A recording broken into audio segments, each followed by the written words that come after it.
ശരിക്കും നൊസ്റ്റു കണ്ണടച്ച് ഫീൽ ചെയ്തു. കണ്ണടച്ച് കേട്ട് നോക്ക്, ഒരുപാട് ഓർമ്മകളിലേക്ക് നമ്മൾ അറിയാതെ പോകും. ഓക്കെ, എല്ലാരും കണ്ണടയ്ക്ക് റെഡിയാണോ? പ്ലേ ചെയ്യാൻ പോണ്. കണ്ണടച്ച് കേൾക്കണം കേട്ടോ, മിണ്ടരുതാരും. 1 2 3 Close your eyes.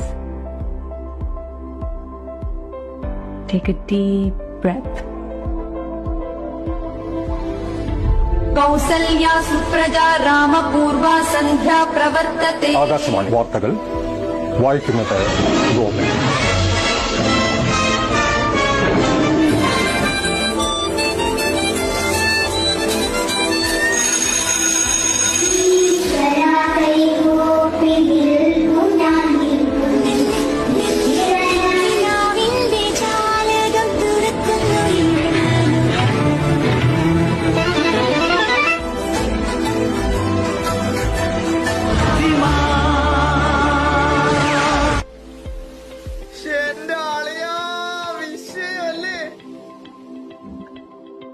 എന്റെ പൊന്നോ, സത്യം എന്തൊക്കെ കാര്യം ഓർമ്മ വന്ന്.